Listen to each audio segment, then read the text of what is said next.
You target too. yang mau. Oh,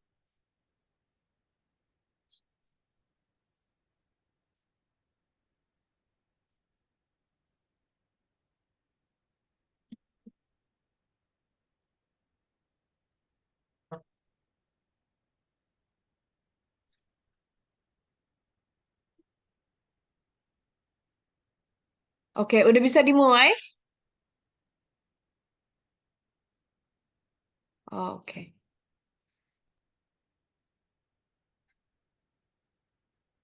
Oke. Em, Selamat siang talent people yang ada di Zoom dan juga yang hadir di Facebook Dr. Ari Ginanjar. Perkenalkan, nama saya Pamela dari Egg Consulting. Senang sekali bisa bertemu dengan Anda semua di acara Behind the Suits pagi ini. Egg Consulting hadir untuk memberi solusi terbaik yang bisa mengembangkan individu untuk hasil organisasi yang terakselerasi. Jadi bagi klien-klien kami sebagai partner yang bergandengan tangan memahami kondisi organisasi sesungguhnya untuk solusi yang dirancang khusus untuk kebutuhan unik di tiap perusahaan. Sama halnya di sesi Behind the Suits, kami membahas topik-topik yang sedang in dan happening now untuk memahami berbagai perspektif dan memberi solusi terbaik. Karena acara ini super interaktif dan seru, jadi selama sesi berlangsung, jika Bapak dan Ibu ada yang mau tanya atau punya ide untuk didiskusikan, feel free banget untuk langsung ketik di kolom chat Zoom. Jadi hari ini saya excited karena di kesempatan ini kita akan mendengar pengalaman dan juga pengetahuan dari seorang tamu istimewa yang sangat keren, di mana beliau merupakan founder dari UMKM di industri fashion yang sekarang juga merupakan dosen entrepreneur di Universitas Ari Ginanjar. So please welcome Ibu Maria. Apa kabar Ibu? Halo, Miss Pam, baik, Alhamdulillah. So happy to have you. Tapi sebelum kita ngobrol seru pagi ini Mm-mm. dengan Ya. tema kunci sukses UMKM, coba kita refleksi sedikit terlebih Boleh. dahulu nih ya. Mm-mm. Sebagai pelaku UMKM, pasti kan Bapak Ibu juga pernah ngerasain susahnya cari karyawan. Kadang udah rekrut tapi ternyata nggak cocok, malah bikin drama gitu ya, di rumah ataupun di bisnis kita juga jadi mandek.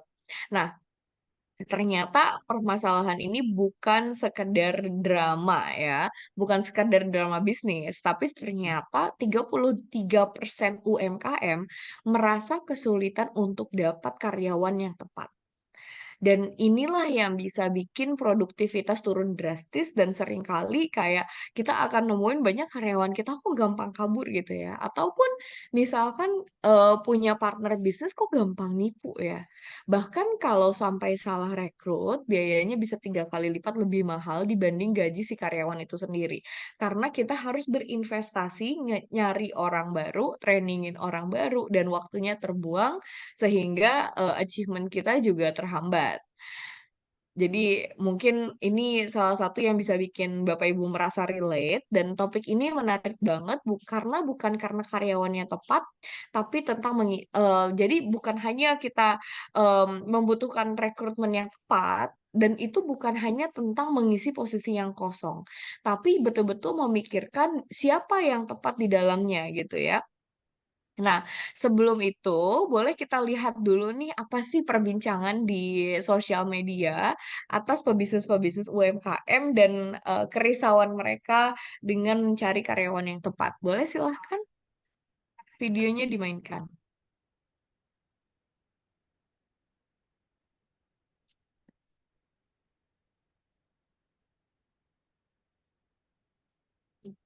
I walked across an empty land. I knew the pathway like the back of my hand. I felt the earth beneath my feet. Sat by the river and it made me complete. Oh, sympathy, where have you gone? I'm getting old and I need something to rely on. So tell me when you're gonna let me in. I'm getting tired and I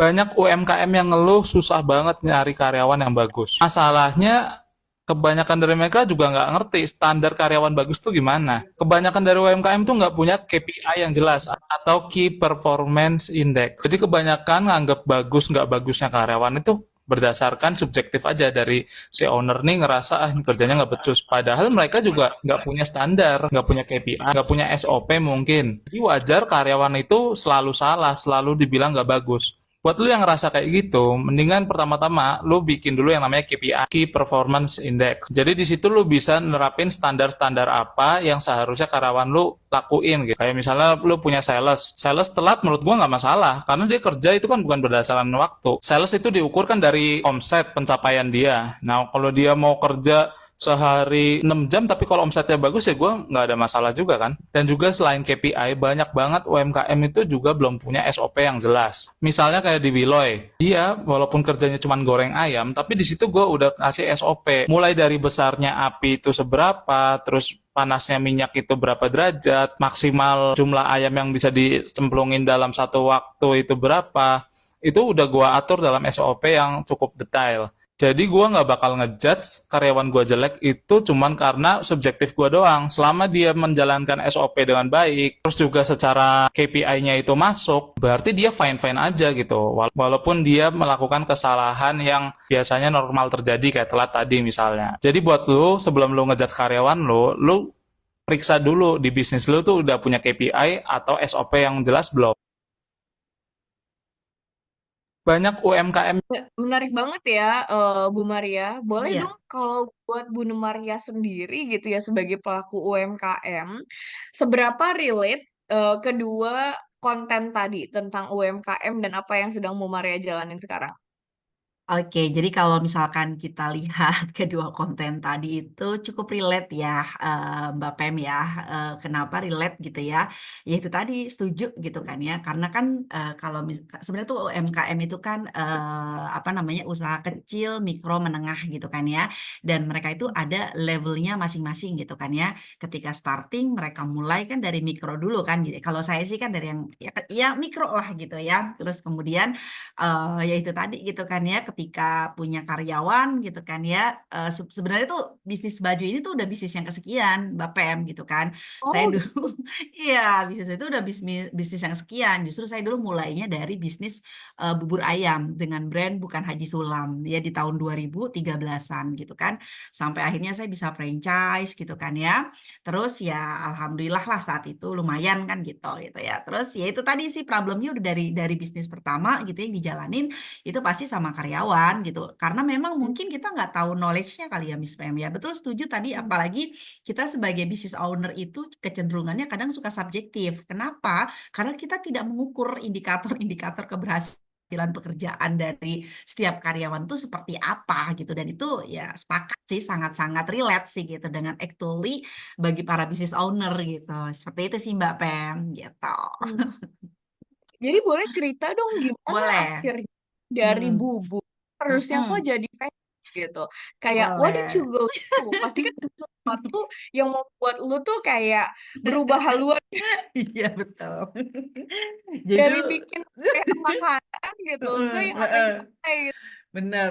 Jadi kalau aku ceritain ya Miss Pem ya. Jadi aku tuh bisnis bubur tuh ya dari zaman aku jadi banker, ya kan. Lu bayangin deh tuh gue udah jadi manajer, mobil dinas gue pakai lah sekalian ke kantor bikin kantin kan gitu kan jualan bubur gitu kan ya.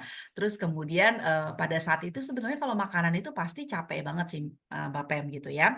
Dan kebetulan apalagi kalau misalkan kita dapet karyawan yang memang kurang sesuai gitu kan ya. Misalkan karyawan kan kalau kalau kalau apa namanya kalau makanan kan pasti di dapur kan gitu.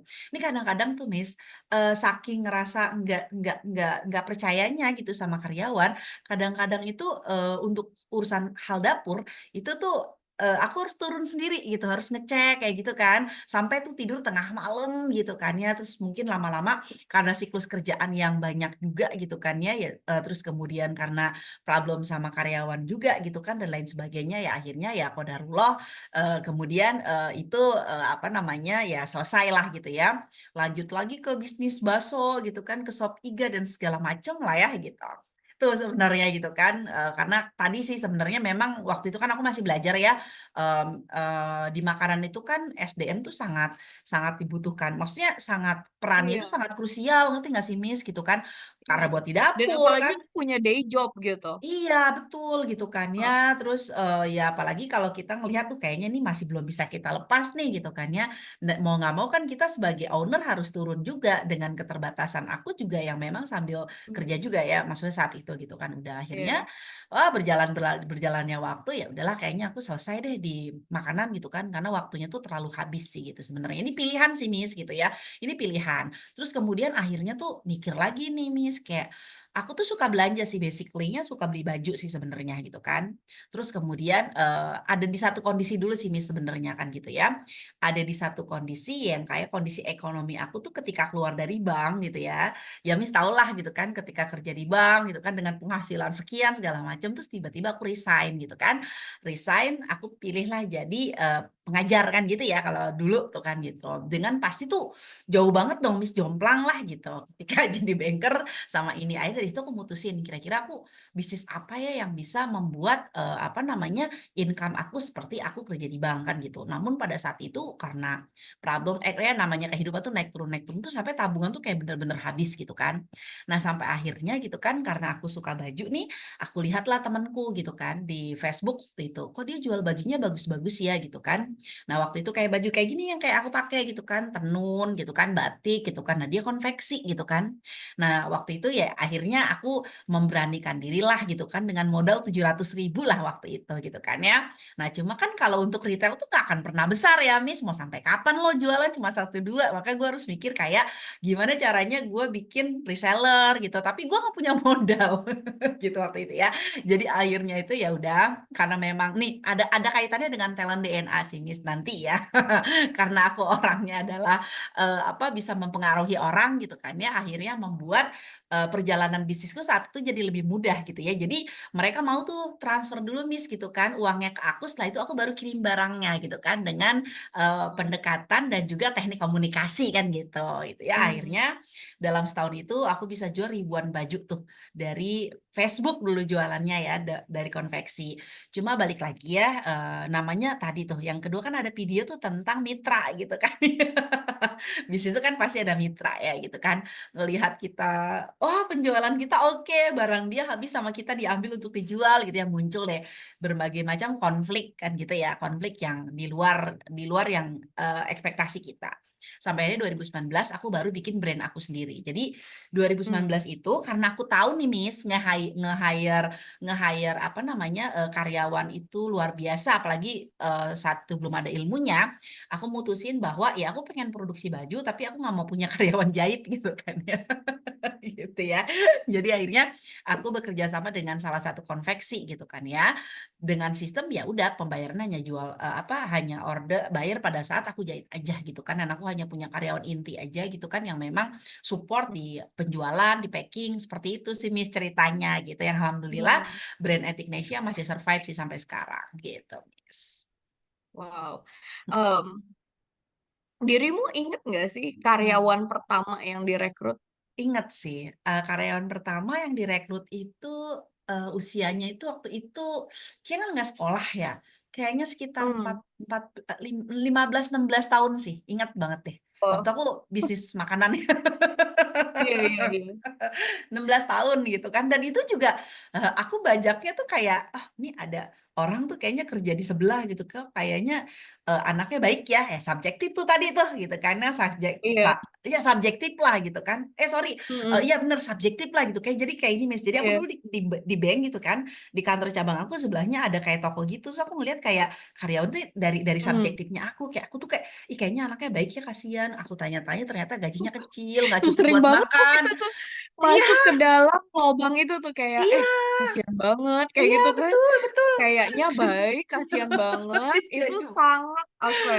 Ini untuk Aduh, para pebisnis UMKM ya, itu betul, adalah betul. kayak alert awal bahwa Iya, lo betul. akan merasakan kehancuran nanti Iya, iya, betul. karena saking subjektifnya. Betul, bener, Terus sepakat. kan berpikir tadi ya, sorry Iya, ya tadi gue potong. nggak Jadi apa-apa, it's kayak lo okay. pikir kayak, oh iya kasihan banget gitu.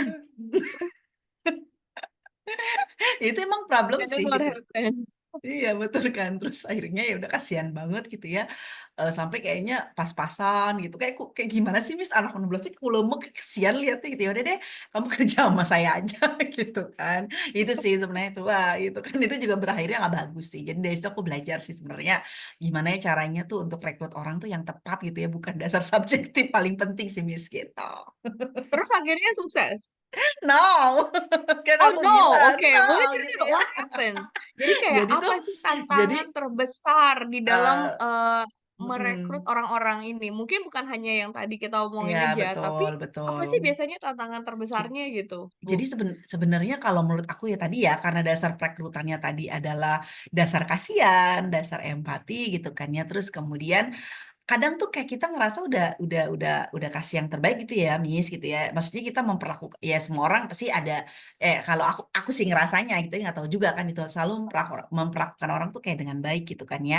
Terus mungkin aku nggak tahu sih sebenarnya, mungkin dia gak ada problem sama aku, tapi dia kan waktu kerja di itu kan berdua gitu kan ya, berdua Hmm. sama temennya. Terus saya bilang tapi saya cuma bisa mempekerjakan satu orang gitu kan, jadi mereka Hmm. pisah kan. Nah, waktu itu aku sewalah tempat gitu kan ya, kios gitu dan dia tinggal di situ gitu kan ya. Ya itu tadi sih Miss, mungkin nggak tahu ya karena mungkin pertama aku nggak tahu ya karakternya tipenya itu seperti apa gitu kan ya. Terus awalnya sih biasa-biasa aja gitu kan ya. Terus tapi kok lama-lama kayak nggak sesuai dengan apa yang aku harapkan. Ujung-ujungnya dia pergi Miss, lu pergi nggak sih? Gua Oh, ngecek ke kios gitu kan kok belum buka gitu kan ya, pas dilihat udah nggak ada orangnya, nggak ada pamit, nggak ada ngomong, nggak ada apa, parah nggak tuh? oh. Kan Iya, bahaya itu banget kan. sering banget terjadi tuh. Iya, Kayak kita kan juga ngajar sekjen iya kan, second betul. generation. Jadi kalau di UAG itu ada program namanya second generation bagi para penerus bisnis ya, Bu Maria ya. Ada Betul. salah satu yang dimana aku ingat banget gitu ya ngobrol sama dia. Dia adalah anak dari pebisnisnya itu kayak dia franchise fried chicken gitu. Udah banyak Mm-mm, cabangnya di mana-mana, udah mm-mm, sampai ratusan. Dan memang kendala terbesar betul. dia adalah itu bahwa bisa aja nih kayak dia tiba-tiba pas jam makan siang Mm-mm. hilang gitu. Iya bener, ini hilang beneran bisa kiosnya nggak dibuka kan, bahaya banget ya. Ya, Iya bener, itu iya. parah banget sih, Orang itu terparah nyariin sih. gitu. Iya betul. Mm-mm, mm-mm. Nah, dari situ pembelajaran terbesarnya kalau Bu Maria apa tuh? Apalagi sekarang kan kayaknya, wah Hmm, mungkin bisa jadi beralih pivoting gitu ya dari bisnis mm-mm, F&B ke mm-mm.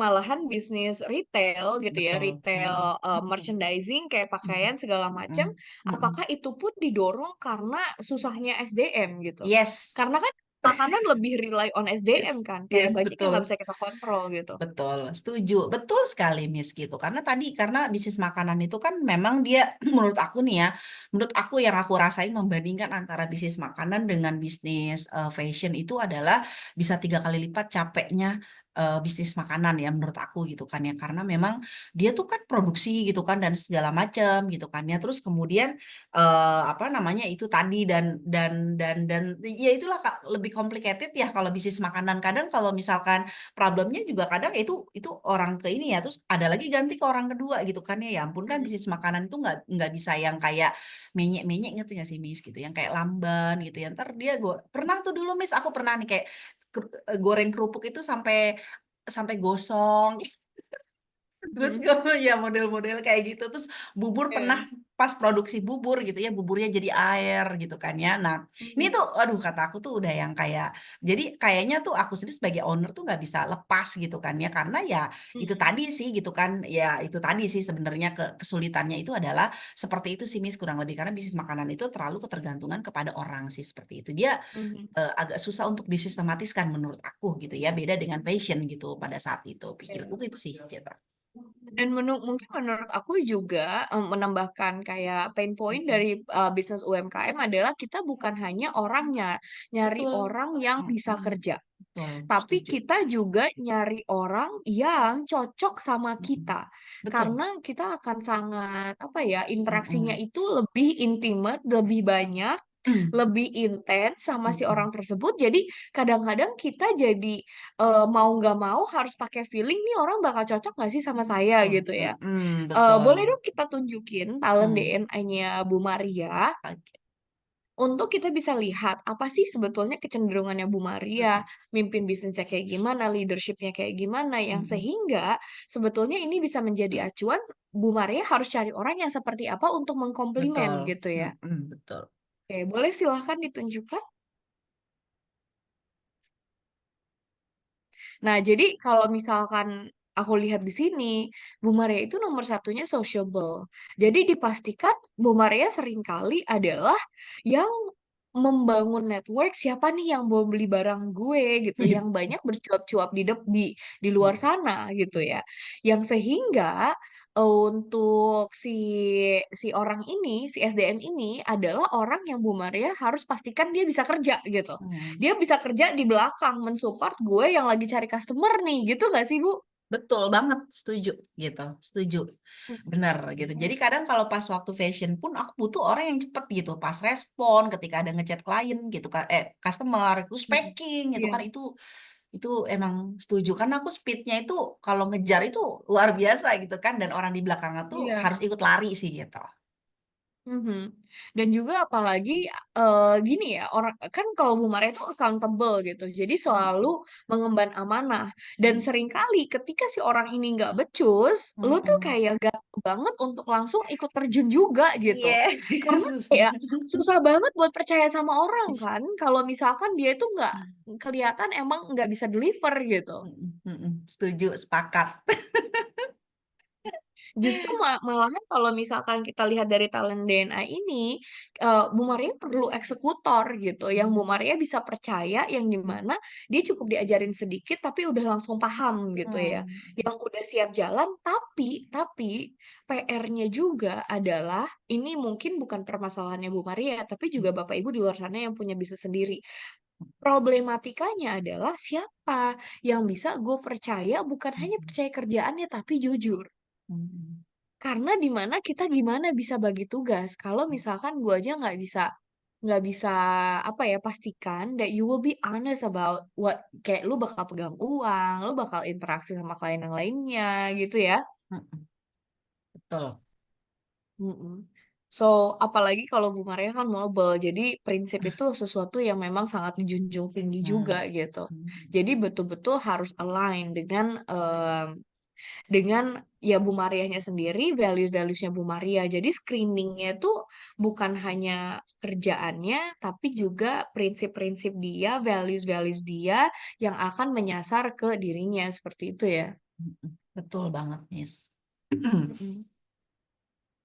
Oke, Nah, jadi izin ya Bu Maria, kalau di talent DNA, karena kita waktunya singkat nih, aku mau cerita aja langsung bahwa memang kalau di talent DNA, kita bagian dari Egg Consulting, kita punya solusi untuk para UMKM, yaitu namanya AI Talent Management.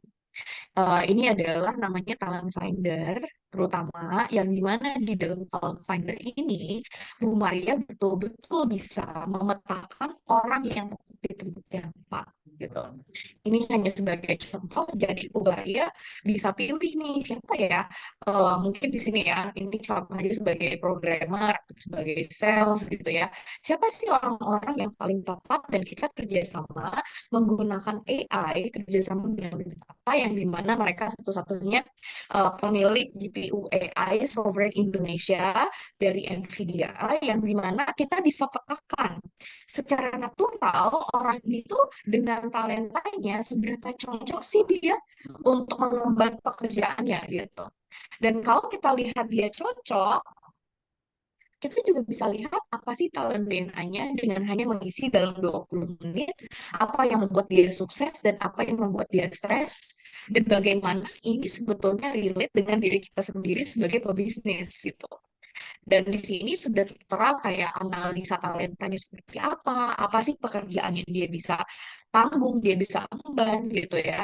Kemudian juga kita sampai bisa memetakan apa sih pekerjaan yang paling cocok buat dia gitu. Apakah sebetulnya dia udah klop sehingga ini yang membentuk kita nggak subjektif lagi gitu.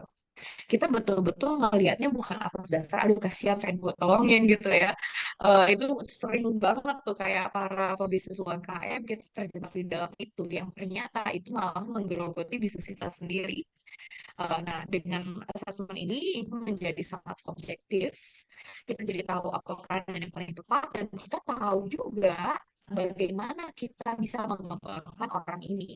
Sekiranya orang ini akan bertahan lama sama kita juga dan itu yang jadi harapan kita kan. Nah, bukan hanya kita lihat dari kecocokan pekerjaannya dan bagaimana membaginya, tapi kita juga bisa memetakan berdasarkan budaya organisasi apa yang ingin kita bangun. Jadi kalau para UMKM contoh kita ya kita bisa bikin core values kita sendiri dan kita lihat seberapa sesuai sih dengan core values kita. Nah, eh, ini bisa didapatkan unlimited ke seluruh karyawan Anda dan juga untuk seluruh kandidat yang mau Anda rekrut itu unlimited talent DNA-nya, assessment-nya dan hanya subscribe ke kita semur 3 juta per bulan aja gitu ya. Ini adalah investasi jangka panjang yang dimana sebetulnya di dalam investasi ini kita bukan hanya mengembangkan orangnya, tapi dengan kita memilih orang-orang yang tepat, insya Allah sebetulnya bisnis kita akan berkembang jauh lebih pesat dan lebih mudah. Nggak harus kita yang langsung terjun setiap kalinya dan lebih sering, lebih gampang untuk buat cabang baru malahan. Buat Bu Maria sendiri gimana? What do you think, Bu? Sepakat sih sebenarnya betul. Karena sebagai seorang business owner gitu kan, kalau terlalu berkutik di urusan operasional gitu kan ya, teknis gitu kan ya, maka ya bisnisnya akan susah untuk tumbuh sih, Miss gitu. Sepakat banget tadi dan tadi keren sih gitu kan. Kalau dulu kan aku nggak tahu knowledge ya, nggak tahu ilmunya, nggak tahu toolsnya gitu ya. Ternyata tuh ada gitu ya, tools yang kita bisa gunakan untuk mengidentifikasi calon karyawan yang akan kita rekrut dan kita bisa sesuaikan juga nih dengan talent DNA-nya kita juga dan juga dengan values yang Mm-mm. memang kita bangun di bisnis kita. Gitu sih Miss tuh keren sih Mhm. dengan investasi yang sangat yang ya cukup murah ya bisa terjangkau untuk para UMKM gitu kan ya karena salah rekrut itu lebih fatal sih Miss dan berbahaya. Iya, bener banget. Salah rekrut malahan bisa buat bisnis kita bangkrut.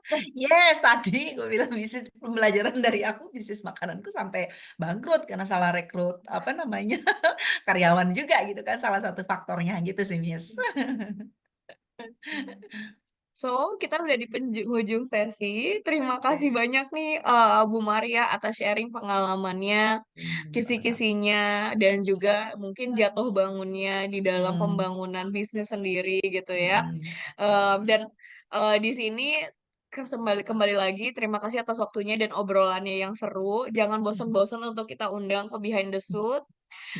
Jadi untuk semua Bapak Ibu juga yang hadir di Zoom dan di Facebook, selamat melanjutkan aktivitas. Boleh ditunjukkan QR-nya kalau ingin ngobrol lebih lanjut, bisa diskusi dengan kami, bisa scan QR di sini dan kita bisa ngobrol eh, lebih lanjut bagaimana kita bisa mendesain mungkin program-program ataupun em, inovasi dan inisiatif yang bisa bantu banyak UMKM tapi dengan harga yang sangat affordable gitu ya. Semoga ilmu yang kita dapatkan hari ini bisa bermanfaat bagi kita semua. Terima kasih sekali lagi Bu Maria, thank you. Sama-sama. Jangan bosan diundang sama kami dan sampai ketemu di sesi BTS minggu depan. Oke, thank See you you talented Miss. people. Dadah, thank you semuanya.